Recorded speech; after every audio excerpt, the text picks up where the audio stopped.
उसके पास अपना एक छोटा सा खेत था, जिस पर खेतीबाड़ी करके वो अपने परिवार का गुजारा कर रहा था। प्रभुदास इतना गरीब था कि उसके पास अब खेत जोतने के लिए बैल तक नहीं थे। जब भी खेती करने का समय आता, वो इधर उधर लोगों से उनके बैल मांगता। ऐसा ही इस बार भी हो रहा था। भाई प्रभु, कितने साल हो गए तुझे एक बैल का जोड़ा नहीं खरीदा गया। अब तू खुद सोच कर देख, मैं अपने खेतों में जोतूं या तेरे बैलों को देखूं। अभी नहीं चाहिए, पहले तुम अपने खेतों में काम कर लो, उसके बाद मैं अपने खेतों को जोत लूंगा। बस इस बारी अपने बैलों का जोड़ा मुझे दे दो। कसम खाता हूँ, इस बारी कुछ ना कुछ करके मैं अपने बैलों का जोड़ा खरीद लूंगा। 5 साल हो गए मुझे यही बात सुन सुनकर। पता नहीं तू किसकी कसम खाता है जो तेरे से बैल नहीं खरीदे जाते। देख भाई, मेरे से उम्मीद मत रखो, इस बार मैं तुझे बैल दूंगा। प्रभुदास उदास सा वहां से चला जाता है। मुंह लटकाने से क्या होगा? तुमसे भी तो एक बैल का जोड़ा नहीं खरीदा जा रहा। मालती, तू भी मुझे बातें सुना ले। पता तो है तुझे कि नहीं खरीद सकता। मेरे खेत से इतनी आमदनी नहीं होती और तुझे पता है बैलों का जोड़ा हजारों में आता है। रहने दो। हर बार कहती हूँ दो छोटे छोटे बछड़े खरीद लो, उन्हें पाल पोस कर बड़ा करेंगे तो बैल ही बनेंगे। पर नहीं जी, मेरी ये बात भी तुम्हें बुरी लगती है। अब भुगतो। प्रभुदास को मालती की बात बिल्कुल सही लगती है। मन ही मन सोच लेता है कि इस बारी खेती से जो भी पैसा आएगा वो उनसे दो छोटे बछड़े खरीद लेगा। फिर जैसे तैसे करके प्रभुदास किसी न किसी तरह अपने खेतों में खेती कर लेता है। और जब फसल पकने का समय आता है तो इस बार तो कुछ भी हो जाए, वो 2 बछड़े जरूर खरीदेगा। प्रभुदास अपनी तैयार फसल को बेच देता है और उनसे मिले पैसों से वो दो छोटे बछड़े खरीदने के लिए चल देता है। लेकिन जब वो उस आदमी के पास पहुंचता है तो मेरे भाई, मैं सही दाम बता रहा हूँ, 2 साल में ये हट्टे कट्टे बैल बन जाएंगे। देख लो भाई, मैंने 50,000 से कम तो नहीं दूंगा। आप तो मेरी मजबूरी का फायदा उठा रहे हैं, वरना इतने छोटे बछड़ों के दाम तो 20,000 से ज्यादा नहीं होने चाहिए। ना भाई, मेरी जेब से 50,000 नहीं निकल सकते, इसलिए तुम अपने बछड़े अपने ही पास रखो। प्रभुदास उदास अपने घर आ जाता है। वो सारे पैसे मालती को पकड़ा देता है। जितने पैसे मैंने तुझे दिए हैं, इतने पैसों में जोड़ा आ रहा था। अब तू ही बता, मैं जोड़ा खरीद के लाता या अपना घर बार देखता। पर एक बात कहूं मालती, सचमुच में वो दोनों बछड़े थे बहुत सुंदर। क्या सुंदर आंखें थी, चौड़ा माथा, छोटे छोटे सींग। अगर वो 20,000 में राजी हो जाता तो सचमुच में मैं उन्हें ले आता और उनका इतना ख्याल रखता। तुम देखती 2 साल में ऐसे हट्टे कट्टे बैल बन जाते। ये सुनकर मालती भी उदास हो जाती है। वो सारे पैसे उठाकर अलमारी में रख देती है और उधर उस आदमी को लगता है कि मैंने पैसे ज्यादा बोल दिए। अगर मैं 20,000 रुपए में वो दोनों बछड़े उसे दे देता तो कुछ तो पैसे आते। इसलिए वो अगले दिन सुबह सुबह दोनों बछड़ों को लेकर प्रभुदास के घर पहुंच जाता है। ला भाई, 20,000 रुपए निकाल और ये दोनों बछड़े अपने पास रख। मैंने भी सोचा बेचारा गरीब आदमी है, कहाँ से लाएगा इतने पैसे। क्या तुम सच कह रहे हो? अब सुबह सुबह मैं यहाँ पर तेरे साथ में मजाक करने तो आया नहीं हूँ, बछड़े भी साथ लेकर आया हूँ। ला भाई, टाइम खराब मत कर, जल्दी से 20,000 रुपए निकाल और ये बछड़े पकड़। प्रभुदास मालती से पैसे मांगता है और उन बछड़ों को ले लेता है। कितने प्यारे बछड़े हैं। तुमने सच कहा था। ये तो बिल्कुल हीरे मोती की जोड़ी है। इनका नाम हीरा और मोती ही रखेंगे। मैं अभी आरती की थाल लेकर आती हूँ। पहले उनकी आरती कर लूं, कुछ मीठा खिला दूं। मालती अंदर से थाली लाती है। फिर दोनों की आरती उतारती है, उन्हें तिलक लगाती है और गुड़ खाने के लिए देती है। मैं इनके लिए जगह बना देता हूँ और चारा लेकर आता हूँ, तब तक तू इन्हें पानी पिला। प्रभुदास खुशी खुशी चारा लेने चला जाता है।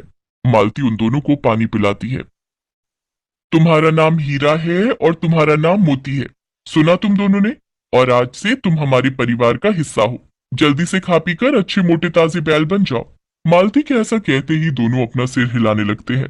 ये देखकर मालती को उन पर बड़ा प्यार आता है। वो उन दोनों को गले लगा लेती है। थोड़ी देर में प्रभुदास चारा लेकर आ जाता है। मालती उन्हें खाने के लिए देती है। अब तो खुश है ना? मैंने तेरी बात मान ली और सच कहता हूँ, तूने बड़ा ही अच्छा आइडिया दिया था। बस मेरी ही बुद्धि में नहीं आया।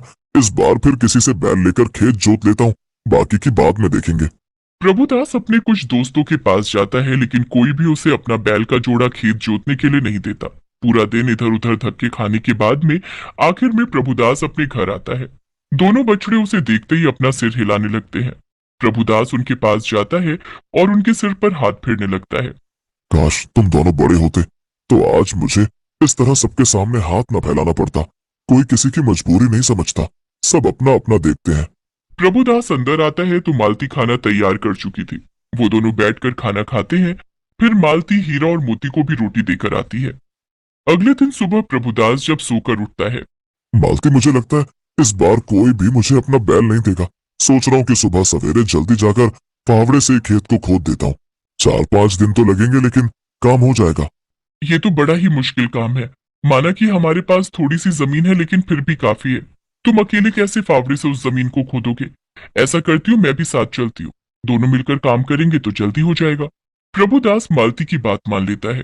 फिर वो हीरा और मोती को भी अपने साथ ले जाते हैं, लेकिन वहां जाकर उनकी हैरानी का ठिकाना नहीं रहता। उनका खेत तो जुता हुआ था। ये किसने किया? मुझे क्या पता किसने किया, मैं तो घर पर ही था तुम्हारे साथ। देख रहे हो मोती, कैसे आश्चर्यचकित होकर अपने खेतों को देख रहे हैं। सच कहता हूँ, मुझे तो हंसी आ रही है। रुकी इतने हैरानी से खेत को देख रहे हैं। अब उन्हें क्या पता कि ये कमाल तो हीरा मोती की जोड़ी का है। सचमुच में ये तो चमत्कार है, भगवान का चमत्कार है। इधर हीरा मोती घर आए और देखो तो ये चमत्कार हो गया। अब देख क्या रहे हो? चलो जल्दी जल्दी हम नई फसल के बीज डाल देते हैं। प्रभुदास भागकर घर आता है और नई फसल के बीज लेकर खेतों में जाता है। वो सारे खेत में बीज डाल देता है और पानी देकर वो हीरा मोती को अपने साथ लेकर घर आ जाते हैं। मालती, जरा गुड़ और रोटी तो लेकर आ, मैं हीरा और मोती को खिला दूं। जल्दी से ये ताकतवर हो जाए तो बस फिर तो मेरे वारे न्यारे हो जाएंगे। मेरे खेतों में फसल लहराया करेगी। अच्छी फसल के अच्छे दाम मिला करेंगे। हम भी अमीर हो जाएंगे मालती, और फिर भगवान की दुआ से हमारे आंगन में भी 2 बच्चे खेलेंगे। सब कुछ सपने जैसा है, लेकिन मेरा दिल कहता है कि जल्दी पूरा हो जाएगा। तभी मालती रोटी लेकर आती है। तुम और तुम्हारे सपने, पता नहीं क्या क्या देखते रहते हो।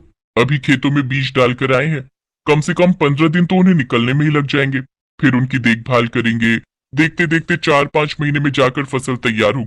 आप भी ना शेख चिल्ली बन जाते हो। देख रहे हो हीरा और मोती, तुम्हारी मालकिन कैसे मुझे बातें सुनाती है, पर पता नहीं क्यों मुझे ऐसा लगता है कि एक दिन मेरे भी दिन अच्छे हो जाएंगे। उसके ऐसा कहते ही वो दोनों अपनी गर्दन हिलाने लगते हैं। फिर प्रभुदास और मालती उन दोनों को प्यार करते हैं और सो जाते हैं। अगले दिन सुबह प्रभुदास नहा धोकर हीरा मोती को अपने साथ खेतों में लेकर जाता है और उसकी हैरानी का ठिकाना नहीं रहता। वहां पर हरी भरी फसल लहरा रही थी। वो इधर उधर देख रहा था। फिर वो घुटनों के बल बैठ गया और हीरा और मोती को गले लगाकर रोने लगा। अरे देखो तो ये किस तरह से रो रहा है। ये खुशी के आंसू है मोती, क्या कहते हो? हम प्रभुदास को अपनी असलियत बता दें, कहीं ऐसा ना हो इतनी खुशी देखकर इसे कुछ हो जाए। दोनों पति पत्नी बहुत ही अच्छे हैं, बहुत ही प्यार करने वाले और ख्याल रखने वाले। चल ठीक है, हम प्रभुदास को बता देते हैं। तभी वो दोनों हीरा और मोती सुंदर बैल बन जाते हैं। प्रभुदास को अपनी आंखों पर यकीन नहीं हो रहा था कि वो दोनों बछड़े और सुंदर बैल बने खड़े थे। प्रभुदास, हम दोनों जादुई बैल हैं, तुम परेशान ना हो। जो भी ये सब कुछ हो रहा है इसलिए हम तुम्हें बता रहे हैं। हीरा मोती, मेरे बच्चों, तुमने तो कमाल कर दिया। मुझे नहीं पता था कि तुम दोनों जादुई बैल हो। ये लो, तुम्हें कैसे पता होता? वो तो हम बता रहे हैं कि हम जादुई बैल हैं, और अब तुम्हें चिंता करने की बिल्कुल भी जरूरत नहीं है। कल तक तुम्हारी फसल तैयार हो जाएगी और तुम इसे बेच देना। हम हमेशा तुम्हारी मदद के लिए तैयार हैं। बस अपने हाथों से वो रोटी और गुड़ जरूर खिलाना। सचमुच में उसमें बहुत ही प्यार, अपनापन और मिठास है। प्रभुदास उनको गले लगा लेता है और जब 2 जवान बैलों के साथ प्रभुदास घर में आता है तो मालती हैरान हो जाती है। हैरान क्यों हो रही हो अपने जवान बच्चों को देखकर? हीरा और मोती कहाँ हैं? क्या तुमने उन्हें बेच दिया? अरे ये तो कैसी बातें कर रही है, भला मैं उन्हें क्यों बेचूंगा? जरा आंखें मलकर देख, यही तो हीरा मोती हैं। मालती उन दोनों का माथा छूकर देखती है। फिर वो हैरान नजरों से प्रभुदास की तरफ देखती है। तभी प्रभुदास उसे सारी बात बता देता है।